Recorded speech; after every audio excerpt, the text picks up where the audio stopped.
তিনি আর্জেন্টিনার সবচেয়ে সুদর্শন ফুটবলার, ভক্তরা নাম দিয়েছে ক্রাশ বয়। কিন্তু পাওলো দিবালা এক নারীতে সন্তুষ্ট একজন পুরুষ, যাকে মন দিয়েছিলেন তার সাথে রয়েছেন অর্ধ যুগ ধরে। অন্য কোনো নারীর সাথে নাম জড়ায়নি কখনো।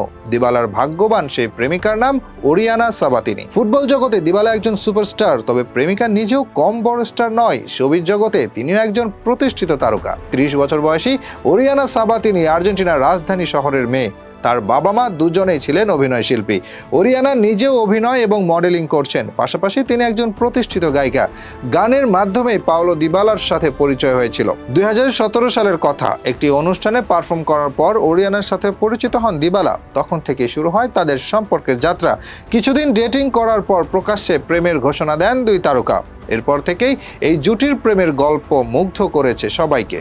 দিবালার বিভিন্ন ম্যাচের সময় গ্যালারিতে হাজির থাকেন ওরিয়ানা। ২০২২ সালের বিশ্বকাপেও নিয়মিত ছিলেন দর্শক সারিতে। ফাইনালে চ্যাম্পিয়ন হবার পর দিবালাকে জড়িয়ে ধরে উদযাপন করেছেন। সোশ্যাল মিডিয়াতেও তারা খুবই সাবলীল, একসাথে রোমান্টিক ছবি শেয়ার করেন নিয়মিত। গত বছর তাদের একটি ভিডিও ভাইরাল হয়। আলোচিত সেই ভিডিও ছিল দিবালার প্রপোজ করার দৃশ্য। বিয়ের জন্য ওরিয়ানার কাছে হাঁটু গেড়ে প্রস্তাব দেন দিবালা। সাথে সাথে সেই প্রস্তাবে সম্মতি জানান ওরিয়ানা সাবাতিনি। এরপর এ বছরের জুলাই মাসে বিয়ে করেছেন দুই তারকা। এর মাধ্যমে পূর্ণতা পেয়েছে তাদের ৬ বছরের প্রেম। আর্জেন্টাইন ফুটবল তারকা পাওলো দিবালা বিশ্বজুড়ে জনপ্রিয়। মেসির পর তার ফলোয়ার সংখ্যা সবচেয়ে বেশি।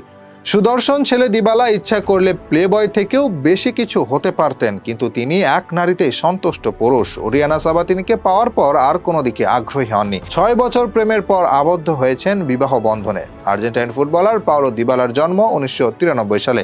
ছোট্ট এক শহরে জন্ম নিয়ে তিনি এখন সবচেয়ে বড় তারকা। দিবালার জন্ম আর্জেন্টিনাতে হলেও বাবার দিক দিয়ে তিনি পোলিশ বংশোদ্ভূত। আবার তার নানি ছিলেন ইতালির নাগরিক। সে অনুযায়ী মায়ের দিক দিয়ে ইতালিয়ান যোগসূত্র রয়েছে। পরবর্তীতে ইতালির নাগরিকত্বও নিয়েছেন দিবালা। যদিও খেলার জন্য ইতালিকে পছন্দ করেননি, বরং আর্জেন্টিনাকেই বেছে নিয়েছিলেন। ২০১১ সালে দিবালার পেশাদার ক্যারিয়ার শুরু হয় ঘরোয়া একটি ক্লাবের হয়ে। প্রথম সিজনে ৩৮ ম্যাচে করেছিলেন ১৭ গোল। এমন পারফরমেন্সের পর ইউরোপের বিভিন্ন ক্লাবের নজরে পড়েন দিবালা। ২০১২ সালে তিনি পাড়ি জমান ইতালিতে। এরপর থেকে এখনো পর্যন্ত ইতালিতেই রয়েছেন। প্রথমে কয়েক সিজন খেলেছিলেন পালমোর হয়ে, এরপর জুভেন্টাসে খেলেছেন দীর্ঘদিন। ক্রিস্টিয়ানো রোনালদোর সাথে তার জুটি ছিল ইতালিয়ান লিগের অন্যতম সেরা। পরবর্তীতে জুভেন্টাস ছেড়ে বর্তমানে রোমার হয়ে খেলছেন পাওলো দিবালা। জাতীয় দলের হয়ে তিনি প্রথম ডাক পেয়েছিলেন ২০১৫ সালে। এরপরে ২ বিশ্বকাপের স্কোয়াডেই জায়গা পেয়েছিলেন, কিন্তু মাঠের খেলায় খুব একটা সুযোগ পাননি। সেজন্য ৯ বছর পরে দিবালার ম্যাচ সংখ্যা ৪০-এরও কম। এর মাঝে বেশিরভাগ ম্যাচেই তিনি ছিলেন বদলি খেলোয়াড়। মূলত ভুল সময়ের কারণেই দিবালার ন্যাশনাল ক্যারিয়ার এমন। তার প্রতিভার কোনো কমতি নেই, কিন্তু একই পজিশনে খেলেন সর্বকালের সেরা ফুটবলার লিওনেল মেসি। সেজন্য দিবালা খুব বেশি সুযোগ পাননি। এই তো মেসির ইনজুরির সময় ১০ নম্বর জার্সি তার গায়েই উঠেছিল।